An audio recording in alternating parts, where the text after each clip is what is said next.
Bonjour, nous sommes aujourd'hui le jeudi 15 décembre 2016, il est 16h05. Je me dépêche, mais je vais très vite être interrompue. Alors je ne sais même pas si ça vaut le coup de commencer, mais bon, après tout, ma foi.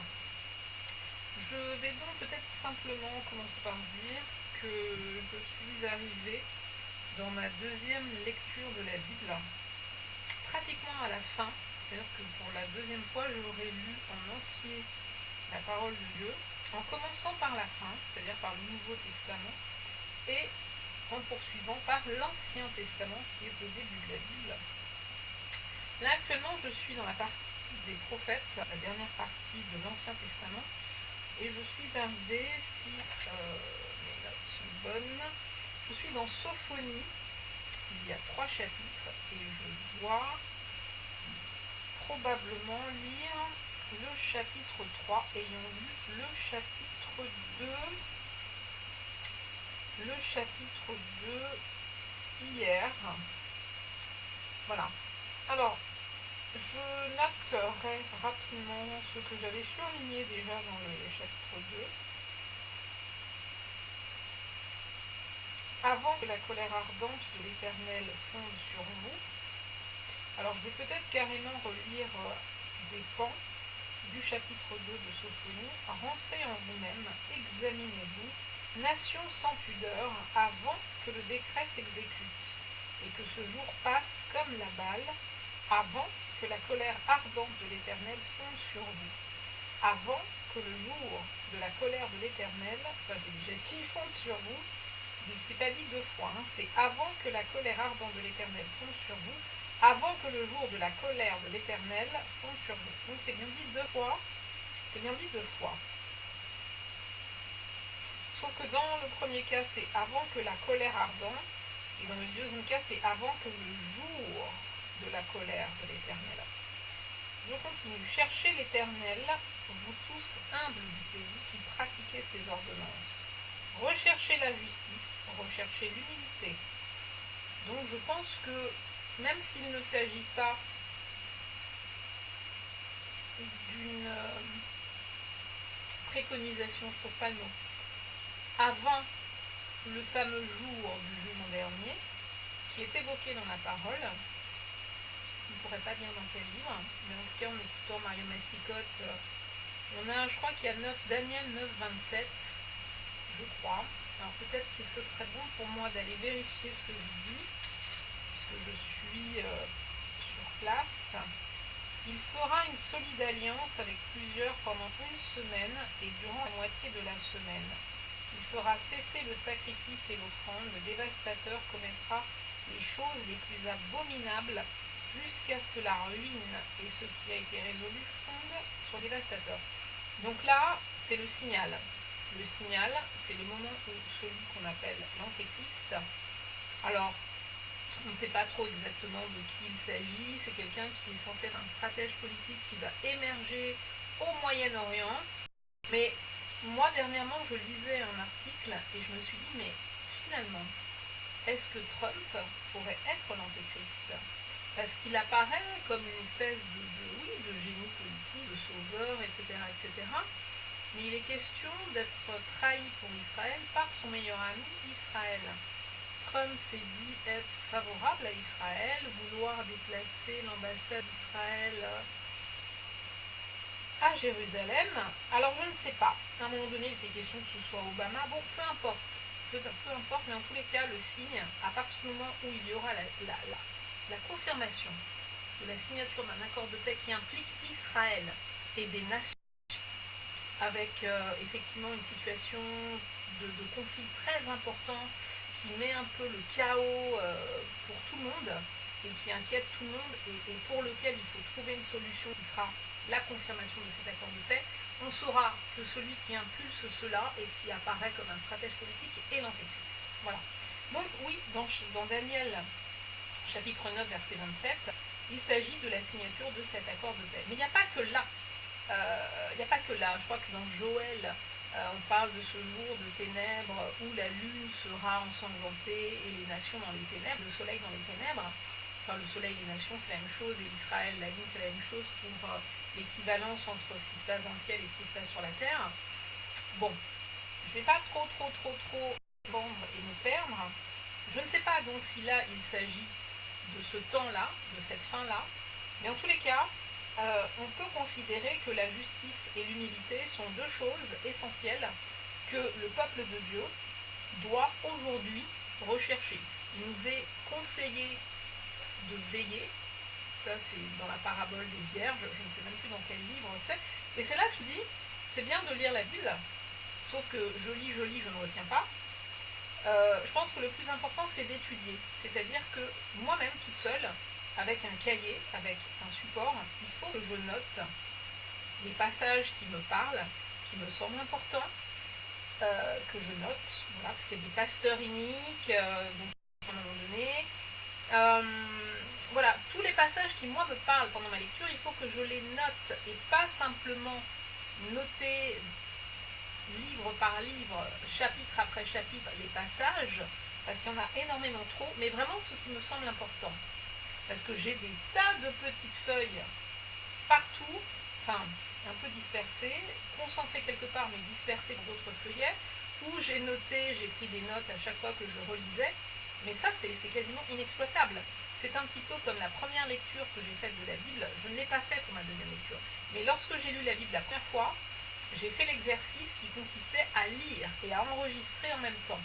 Alors pour quelques lectures, il n'y a pas eu d'enregistrement ou l'enregistrement n'a pas été exploitable, donc il y a des manques, mais en principe, entre la chaîne YouTube, entre la chaîne Dailymotion, il y en a deux sur Dailymotion et il y en a deux sur YouTube. Je ne sais même plus, mais il faut que je vérifie et il faut que je concentre tout ça dans un cahier. Parce qu'il me semble, je dis ça, alors il faut que je vérifie, peut-être qu'il n'y a qu'une seule chaîne sur YouTube, mais en tout cas il y en a deux sur Dailymotion. La nouvelle, c'est Esther, musique sans parole, et je sais même plus, et Route 1971. Donc j'ai mis les liens sur l'une de mes deux pages Facebook. Voilà, en sachant que Facebook aussi, je pense qu'il serait bon aux personnes qui, en plus celles qui postent tous les jours, plusieurs fois par jour, je pense qu'elles n'ont pas conscience du fait que tout ça, ça va être perdu. Ça va être perdu, hein. Tout ce qu'on écrit sur des sites qui ne sont pas à nous, à un moment donné, ça risque d'être perdu. Moi, j'ai beaucoup écrit dans les années 2010, 11, peut-être même 2008, sur MySpace. MySpace a complètement changé sa configuration. Et en plus, avec le passage à Windows 10, j'ai tout perdu. J'avais demandé effectivement à garder mon ancien blog une fois, mais en passant sur Windows 10, j'ai tout perdu. J'ai dû enregistrer ça sur un truc que je ne comprends même pas, les zip, les dossiers zip, etc. Donc tout ce que j'avais écrit est perdu. Donc il faut savoir que si on ne conserve pas à l'ancienne ou sur un site personnel, tout ce qu'on écrit va être perdu. Donc ça c'est encore autre chose. Donc en tout cas là, je note que la justice et l'humilité sont demandées, puisqu'il nous est demandé de veiller dans la période avant l'arrivée, le retour, la venue deuxième de Jésus. Il est demandé aux membres de l'Église de veiller et de prier, de se préparer en tout cas. Et là, on parle de justice et d'unité. Je continue. Peut-être serez-vous épargnés au jour de la colère de l'Éternel, car Gaza sera délaissée, Ascalon sera réduite en désert. Bon, ça je ne vais pas lire. J'avais noté après, dans le verset 5, l'Éternel a parlé contre toi, Canaan, pays des Philistins. Je continue. Verset 8. J'ai entendu les injures de Moab et les outrages des enfants d'Ammon, quand ils insultaient mon peuple et s'élevaient avec arrogance contre ses frontières. Verset 9. C'est pourquoi je suis vivant, dit l'Éternel des armées, le Dieu d'Israël. Moab sera comme Sodome et les enfants d'Ammon comme Gomorrhe. Le reste de mon peuple les pillera. Le reste de ma nation les possédera. Verset 10. Cela arrivera pour leur orgueil, parce qu'ils ont insulté et traité avec arrogance le peuple de l'Éternel des armées. L'Éternel est terrible contre eux, car il anéantira tout Dieu de la terre. Et ça, je le note. Je le note par un gros point et je le note même au-dessus de la page pour savoir de quoi il s'agit ici. Dieu anéantira tous les dieux de la terre. Verset 15. Voilà donc cette ville joyeuse qui s'assied avec assurance et qui dit en son cœur, moi et rien que moi. D'accord? Ok, après, je ne lis pas la suite, mais voici le chapitre que je dois lire aujourd'hui et que je vais lire. Donc chapitre 3. Malheur à la ville rebelle et souillée, à la ville pleine d'oppresseurs. Elle n'écoute aucune voix, elle n'a point égard à la correction. Ça je souligne, elle n'a point égard à la correction. Elle ne se confie pas en l'Éternel, elle ne s'approche pas de son Dieu. Ses chefs au milieu d'elle sont des lions rugissants. Je vais quand même souligner, elle ne se confie pas, et je l'avais d'ailleurs, j'avais mis une petite note, elle ne se confie pas en l'Éternel. Je poursuis. Ces juges sont des loups du soir qui ne gardent rien pour le matin. Ces prophètes sont téméraires, infidèles. Ça, j'ai mis une marque, je souligne. Alors, et je vais même noter sur ma petite feuille qui ne servira probablement à rien, parce qu'il y en a trop. Alors, chapitre 3. Bon, je vais mettre le verset 2, le verset 3, le verset 4. Donc ces prophètes sont téméraires, infidèles. Ces sacrificateurs profanent les choses saintes, violent la loi. Ça aussi je souligne. Donc c'est le verset 4, ok.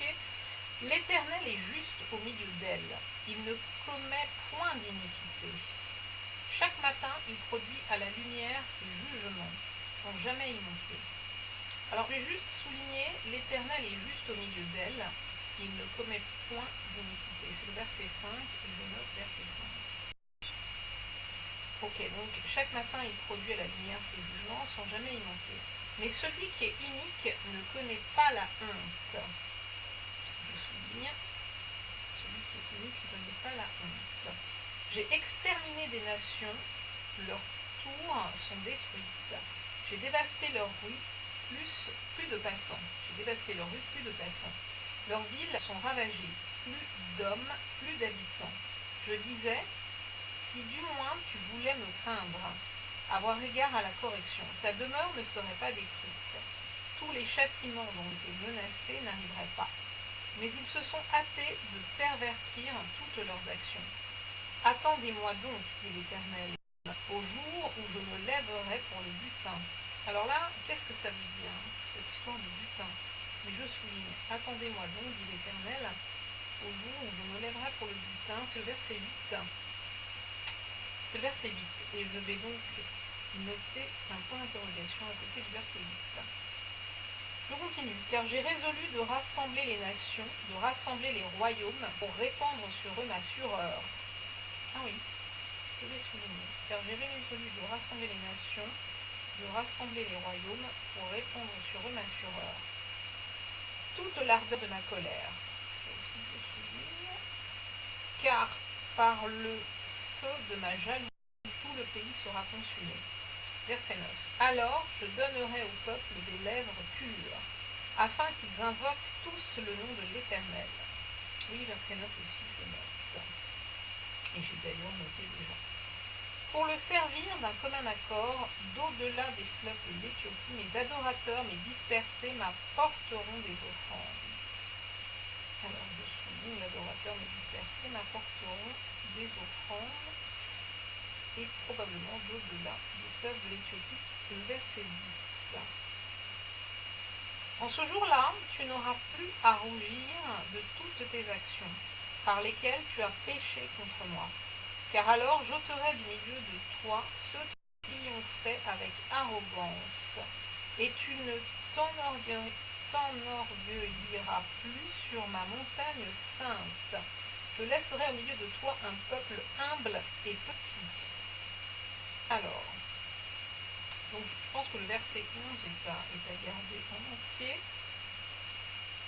Voilà, je le relis. En ce jour-là, tu n'auras plus à rougir de toutes tes actions par lesquelles tu as péché contre moi, car alors j'ôterai du milieu de toi ceux qui triomphaient avec arrogance, et tu ne t'enorgueilliras plus sur ma montagne sainte. dresserai au milieu de toi un peuple humble et petit, qui trouvera son refuge dans le nom de l'Éternel. Donc ça peut être noté aussi.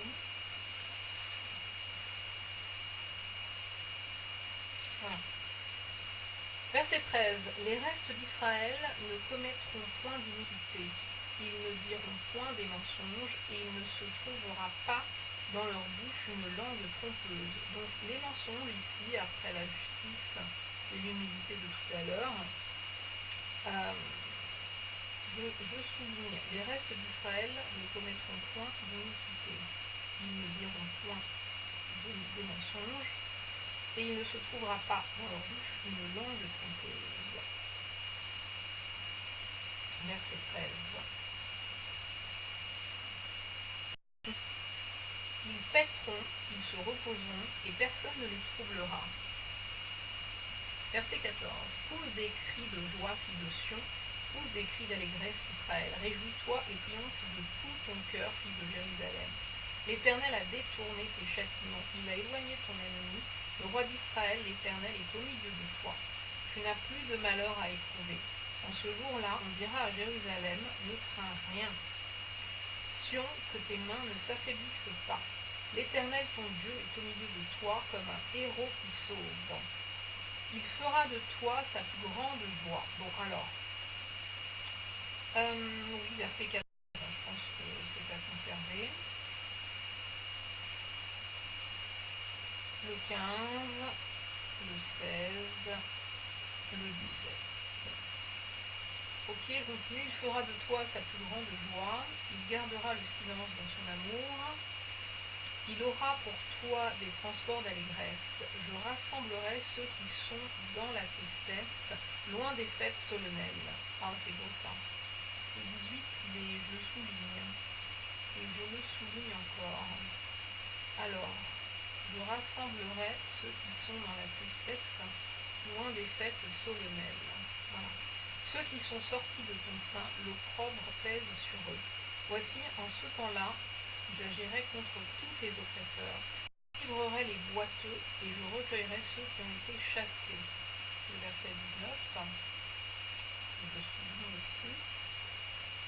Je ferai d'eux un sujet de louange et de gloire dans tous les pays où ils sont en opprobre. En ce temps-là, je vous ramènerai. En ce temps-là, je vous rassemblerai. Car je ferai de vous un sujet de gloire et de louange parmi tous les peuples de la terre, quand je ramènerai vos captifs sous vos yeux, dit l'Éternel. Voilà, et donc là c'est fini. On passe ensuite au livre de Agée, qui contient 2 chapitres. Mais oui, à partir du verset 18, ouais, je prends le 19 aussi, c'est ce que j'ai dit. Oui, le 20 aussi, et c'est fini. Ok. Alors, donc je disais ensuite, on a le livre de Agée qui fait 2 chapitres, celui de Zacharie qui en fait 14, donc 14, 15, 16, donc j'ai 16 chapitres, et enfin, le dernier chapitre de l'Ancien Testament, Malachie.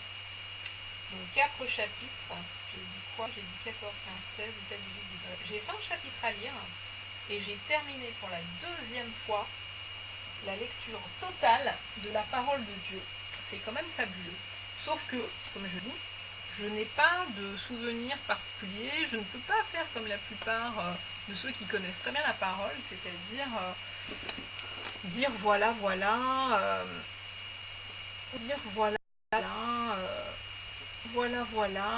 dans tel livre, dans machin, chapitre machin, verset machin, il est dit ta. J'en suis pas là. Il y a des gens qui connaissent très bien la parole, généralement ce sont des gens qui ont vocation à être enseignants. Je ne pense pas que ce soit mon cas. C'est vrai que c'est bien, je pense, de bien connaître la parole, pour ne pas dire n'importe quoi, et surtout de pouvoir répondre à ceux qui n'ont pas bien compris, ou qui ont une vision partielle, et qui veulent vous accabler sous la loi, souvent, ou simplement qui ne savent pas. Voilà, je pense que c'est important. De toute façon, c'est important de connaître la parole. Ça, je crois qu'il n'y a pas d'hésitation là-dessus. Mais en même temps, je pense qu'il est bon aussi d'agir. On ne connaît pas parfaitement, il y a des choses qu'on sait et qui sont suffisantes. Voilà, bon, sur ce, mon fils va arriver, donc je vais arrêter. Bonne fin de journée.